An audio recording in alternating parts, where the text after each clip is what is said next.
Ladies and gentlemen, it's Charles. It's almost summer here in Serbia. Beautiful outside. Anyway, today is a very somber, sad, terrible day in Serbian history. March 24th, 2015 is today, but March 24th, 16 years ago in 1999 was the start of the 78-day, I believe it was, 3-month bombing campaign of NATO against Serbia. This attack on Serbia was led on, supposedly, by the actions of Milosevic and his troops in Kosovo and the mistreatment of Kosovo Albanians, and it caused us to come here and attack Serbia. You know, it's tough when you come to a country and live in a country and see scars, constant scars of what your country did to that country. It's difficult. It's sad, and I meet many people that were affected by this. Almost every person in this country that was born before 1999 and after has been affected by this, actually, because what this did, Operation Allied Force, there was a number of different nations that were involved in this, and let me name a few, because the United States gets, of course, most of the credit for this, because it's usually orchestrated by us, and NATO is actually, the United States is the boss, you could say, of the whole thing. But Belgium, Canada, Czech Republic, Denmark, France, Germany, Hungary, Italy, Netherlands, Norway, Poland, Portugal, Spain, Turkey, and the United Kingdom were all involved in this attack against this country here. When this happened, they say, the aftermath of this, it's not really, if you look online, you know, you can never really trust figures, and that's something that's troubling, because many times all these military dominant countries, they don't count civilian casualties, unfortunately, but they say between 2,000 and 4,000 people, civilians, were killed in this conflict here over the bombing of this country. So very similar to 9/11 in the United States of America. But the United States, the World Trade Centers that were bombed, it was many foreigners that were in there working. But this was Serbian citizens, Serbian people from all parts of this country. When NATO bombed this country for 78 days, they were massively outnumbered, but Serbia has never been one to just roll over and let somebody do what they want here, okay? They're tough-headed, tough people. But not only did they bomb government institutions, there's still relics of it in the center of the capital city of this country that has about 2 million people in it. They bombed right in the center there.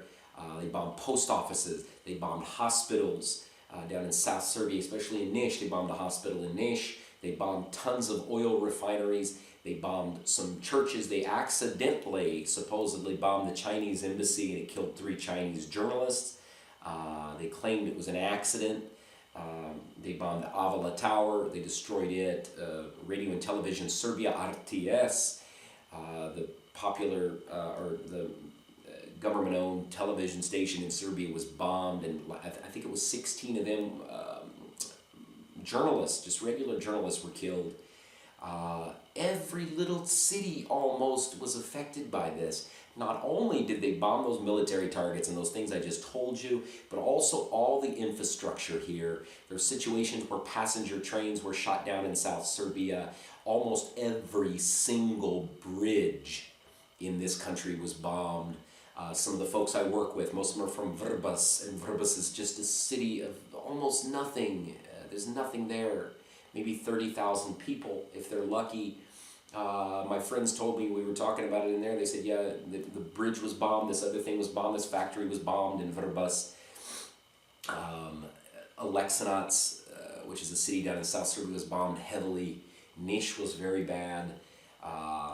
this is something that happened all over. Novi Sad here, they took out the bridges, and this is a poor country, and this country was suffering from the wars against Bosnia and Croatia.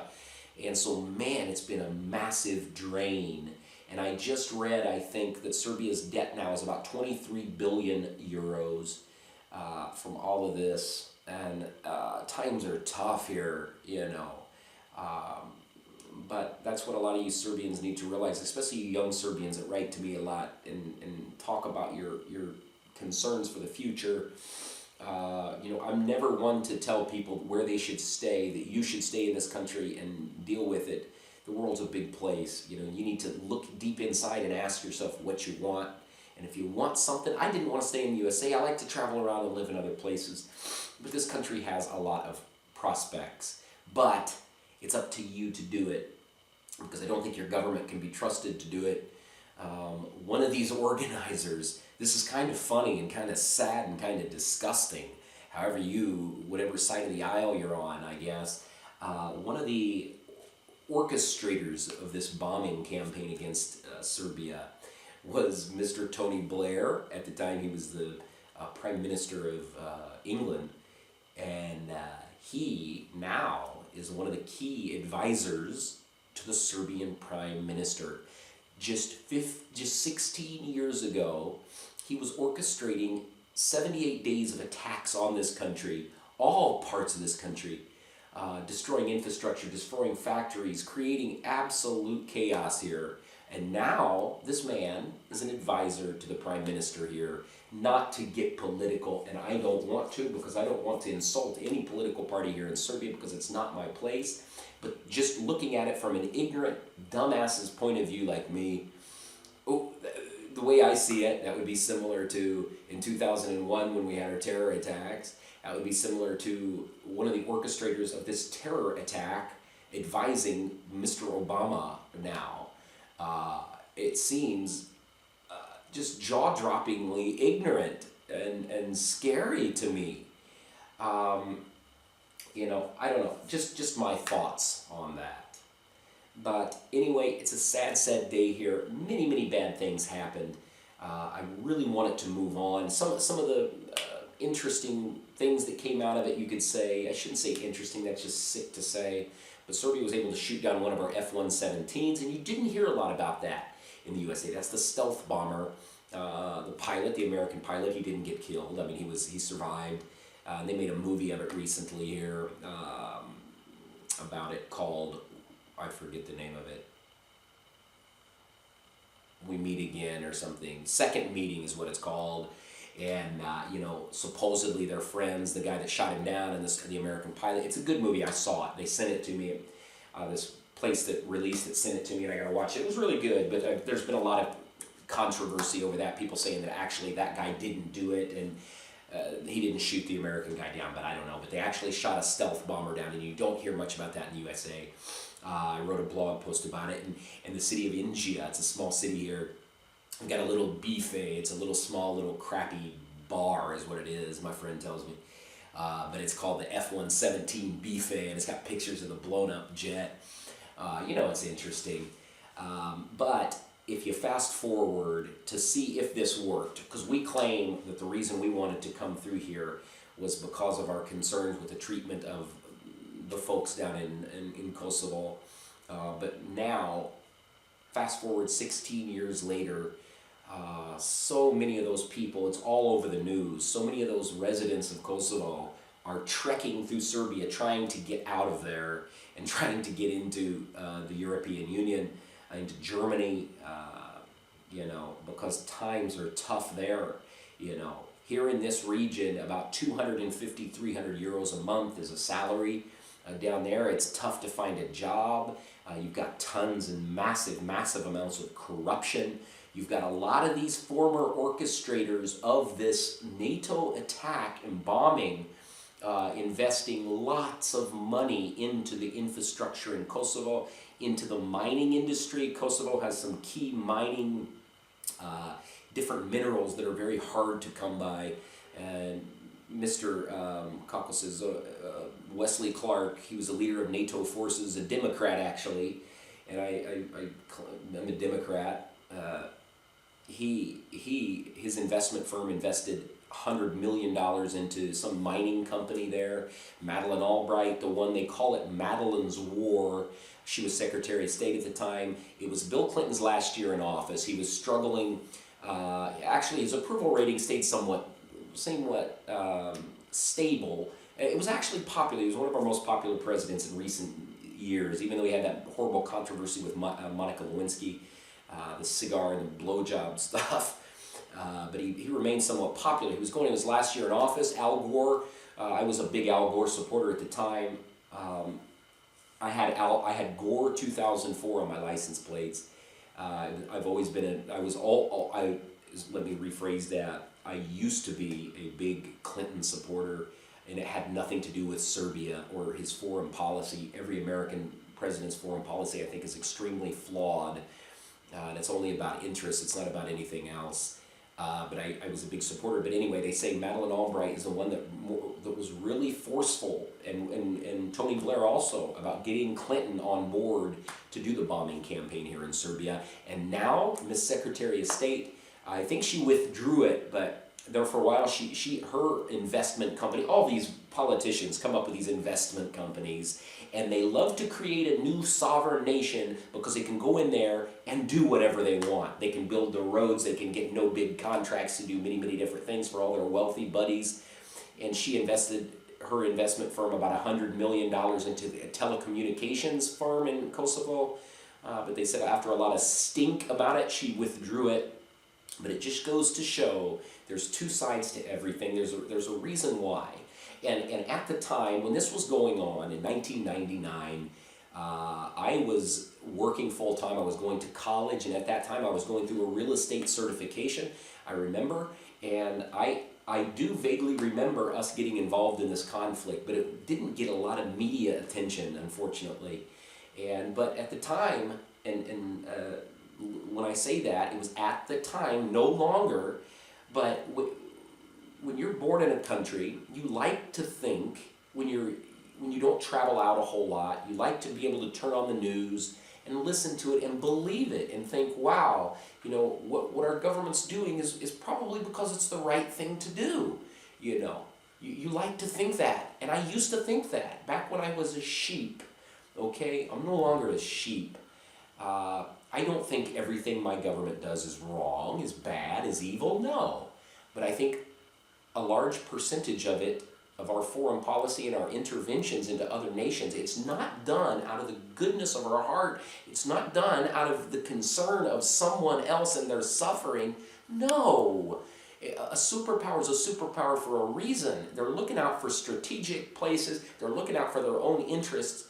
And that's just how it is. It doesn't matter if it's the United States or it's Russia or whichever country soon to be a superpower. That's how it is, Just like one of our dumbass senators stated when Rwanda came and asked for help, I think it was, for they was having massive genocide, and they asked the United States, and one of our senators was quoted as, the United States doesn't have friends, we have interests, and there's no interests in Rwanda. So why help these people that are being massacred? Nobody cares, unfortunately. Sick. But anyway, Madeleine Albright, connections in that. There's sides to it. I'm not saying that there was beautiful, wonderful treatment of the minorities down there in that region, but, I just don't understand, bombing a nation and civilians and just disrupting the life. They say that a lot of this was done, actually, a lot of the things they blew up in this country was just to piss the Serbian people off so they would try to oust Slobodan Milosevic. So you hear lots of things. And living in a different country, living in a country we attacked, and speaking to people that's been affected by that, you learn a lot. And I'm not saying that I totally accepted everything that I've heard and seen here, but it's given me a good balanced view of what's going on. It's caused me to look in depth at some of the stories of our politicians, I'm stuttering, benefiting monetarily off of this, and it makes you just question things. All of us should question everything, Anyway, that's it. Sad day here. Google a little bit about this. Look up connections between politicians and the newly formed country of Kosovo and all that, and you'll see some really disgusting things. Okay. Anyway, God bless all those souls who passed away. There was a young lady named Milica Rakic, I believe is how you say her name, a little girl that was like on posters all over. She was killed in this. Some shrapnel killed her little girl, I think 2 or 3 years old, and she was a poster child for a lot of this. Just today they had some demonstrations. The Radical Party, Vojislav Šešel's party in the center of Belgrade, they had some protests I just read about. They were burning NATO flag and the United States flag and the British flag and stuff like that. I got a message from the embassy to avoid that area. So that's going on. And I heard also that NATO just recently, the Serbian government is chumming up with them and they're giving them passageway through this country. And that was one of the big problems earlier. And that's one reason Milosevic soured on the United States. He wouldn't allow NATO free passage through his country. He shouldn't. Why should you allow something like that through here, through your own nation? I don't get it. Don't know. But I don't want to get too political again here, because then people start hating me, despising me, and sending me horrible messages and threats. But that's it, my friends. Beautiful weather here in Serbia. Spring is definitely on its way. And I've got 3-4 months off this summer for my job. My job ends about the second week of June. And we've got some big plans for next fall. So I don't want to discuss it now, but we're branching out into some other key locations in this region, actually. So I'll be traveling around to many different places in the Balkans. So that'll be sweet. And I'm going to go home. I'm going to finally go back to the United States and see my family. So I'm excited about that too. Anyway, my friends, that's it. Thank you for listening to my rambling bunch of bullshit, and I hope you learned something. Okay? Somebody's calling me anyway.